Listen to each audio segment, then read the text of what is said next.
They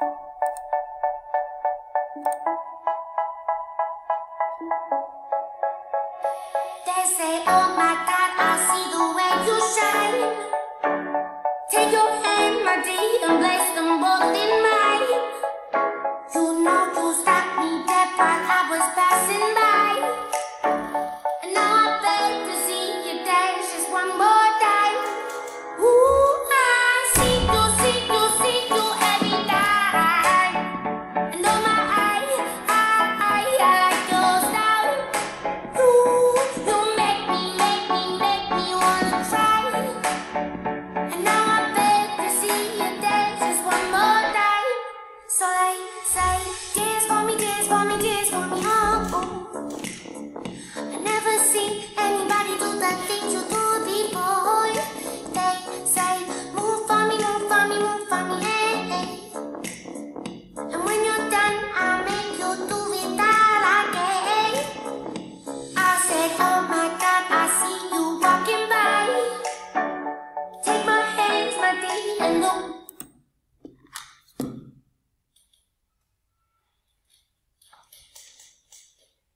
Bismillahirrahmanirrahim. Assalamualaikum warahmatullahi wabarakatuh. Hello everybody. How are you today? Hopefully you are doing well. Apa kabar semuanya? Mudah-mudahan dalam keadaan sehat selalu. Power off. Amin ya rabbal alamin. Okay, I'm coming back. Kembali lagi channel Imam Fauzi 45. Today we're gonna talk about one typical English grammar lesson. What is it? Apa itu? Tapi sebelum kita bahas, teman-teman silakan please like or click like and subscribe. Mudah-mudahan semakin semangat untuk berkreasi, membuat video-video pembelajaran bahasa Inggris ke depan. Dan mudah-mudahan video yang kami buat bisa bermanfaat bagi good viewers or good listeners. Just brief the time. Kita persingkat waktu saja. Materi apa yang akan kita bahas? What is English learning materials that we are going to discuss this occasion? Check this out. Welcome to English New Access. Apa sih English New Access? Tadi video intro sudah disampaikan bahwa English New Access itu adalah satu lembaga khusus yang berdomisili di Jalan Banten, lingkungan Unyur, RT 01 Serang, Banten atau Provinsi Banten. If you wanna find more information, please check this link, this official website, www.englishnewAccess.blogspot.com. Thank you. Well, so today we're going to talk about one typical grammar lesson. It's named simple past tense or past tense. What do you think of simple past tense, guys? Have you ever heard about simple past tense? Definitely. If you talk about the past, you need to use simple past tense. Kalau kita bicara mengenai masa lalu atau satu hal yang sudah terjadi di masa lalu atau sudah lewat, mesti kita harus gunakan satu bentuk tenses simple past, ya. Tapi bukan berarti kita mengenang masa lalu, ya. Masa lalu biarkan berlalu, ya. Karena ada satu pepatah, biarkan masa lalu, kita buka lembaran baru. So we go through without looking at the past. Kita terus melaju tanpa mesti harus kita melihat masa lalu. Ya, yang paling penting adalah keep forward. Selalu kita melihat masa di depan.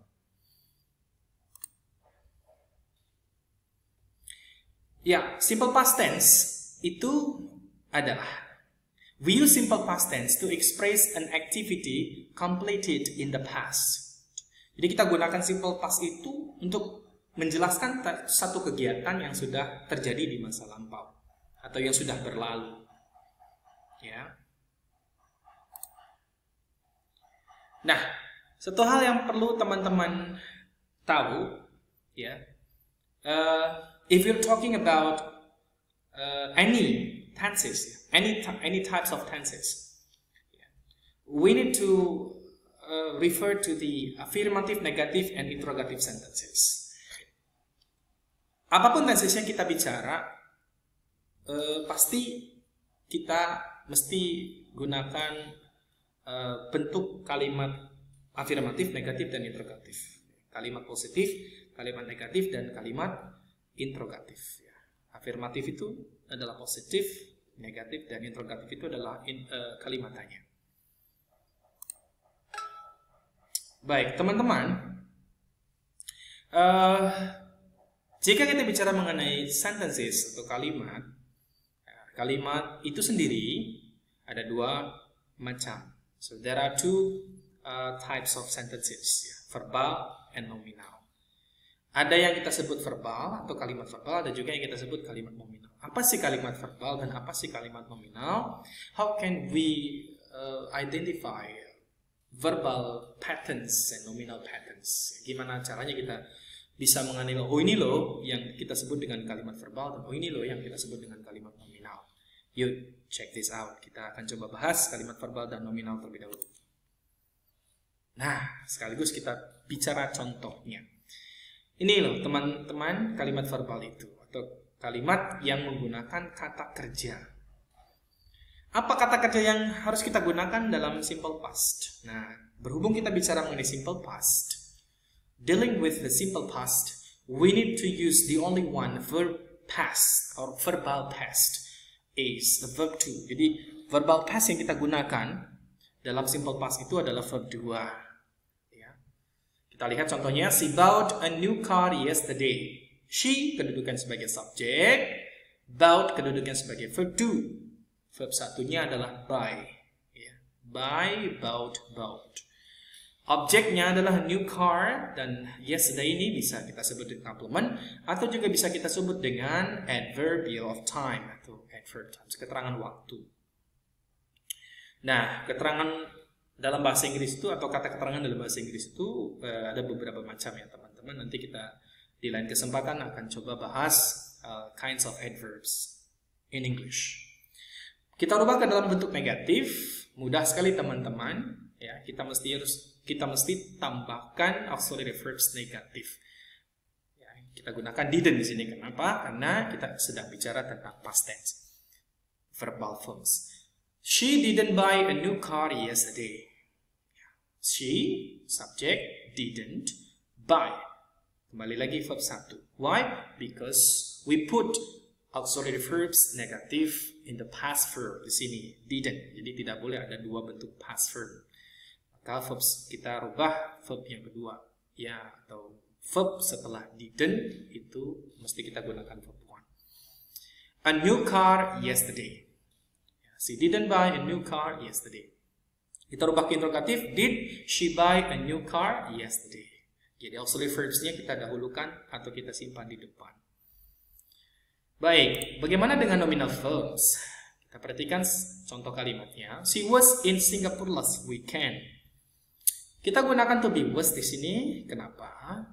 Karena kita gunakan subjek she. Ya, sementara jika kita temukan subjeknya I, you, they, we. I kita gunakan was, you, they, we kita gunakan to be were. Ya.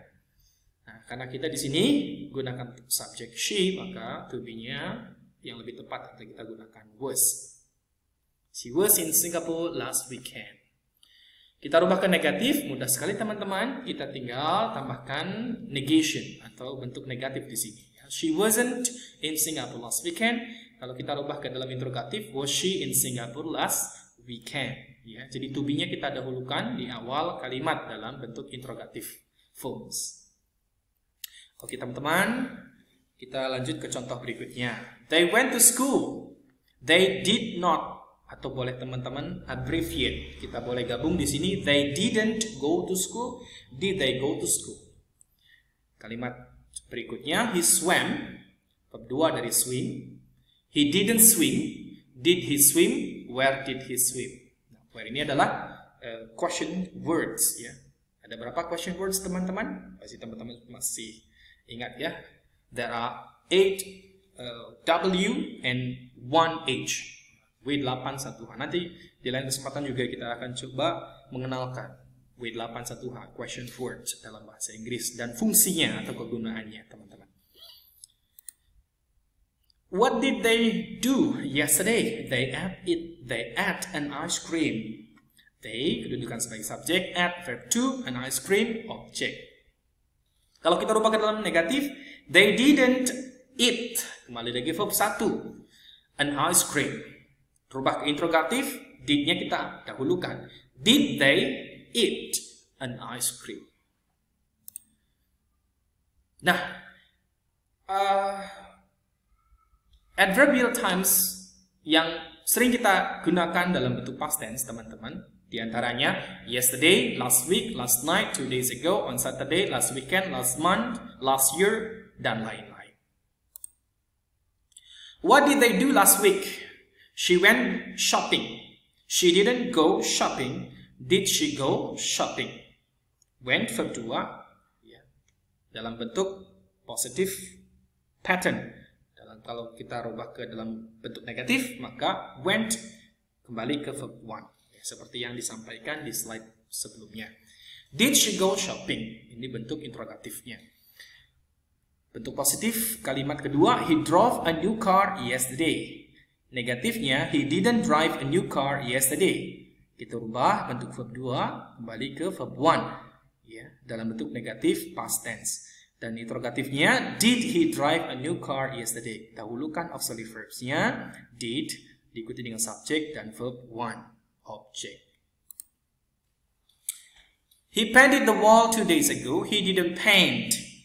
Ya, verb 1, the wall 2 days ago. Did he paint the wall 2 days ago? She cooked some foods. She didn't cook any foods. Did she cook any foods? Ada satu hal yang ingin saya sampaikan di sini, teman-teman. Kegunaan some dan any dalam quantifiers. You have to remember, guys, if you are going to use or if you are going to make a positive pattern, you'd better use some.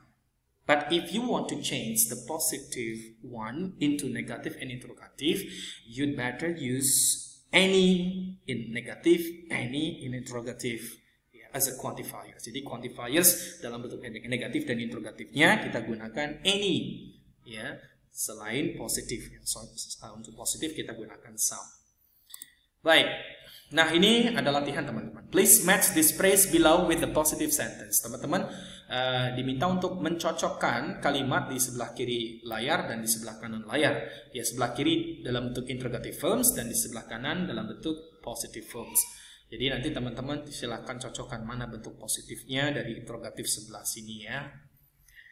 Oke, mungkin kita beri contoh satu. Did you understand about this current issue? Kira-kira mana ya bentuk positifnya di sini, teman-teman? Apakah A, B, C, D, E, F, Y, yang mana ya kira-kira? Oke, betul, yang E. You understood about this current issue. Betul, ya. Kita gunakan verb to dalam bentuk positive forms atau positive sentence simple past, ya. Sementara dalam interrogatifnya kita gunakan verb 1. Ya, betul sekali. Baik, selanjutnya mungkin teman-teman bisa kerjakan masing-masing. Do your best, ya. Untuk latihan berikutnya kita perhatikan di sini. Ya, ini lebih mudah lagi, teman-teman. Ya, ini reorder sentences. Kita lihat petunjuknya. Unscramble the sentences and write the correct tense behind it. Nah, ini teman-teman diminta untuk menyusun ulang kembali kalimat yang memang belum sesuai atau belum tepat di sini. So you got to reorder the word into right sentences. Ya, jadi harus menyusun ulang seperti itu. Contoh di sini, I car yesterday washed my new. Ya, kalimat yang tepatnya atau kalimat yang benar adalah I washed my new car yesterday. Kalau kita rubah ke negatif, I didn't wash my new car yesterday. Rubah ke interrogatif, did I wash my new car yesterday. Nah, untuk tensesnya yang kita gunakan di sini adalah bentuk past tense. Nah, untuk berikutnya, silakan teman-teman kerjakan, do your best, and good luck. Thank you very much for your attention. Terima kasih buat perhatiannya. Mudah-mudahan video materi ini bisa bermanfaat buat teman-teman semua.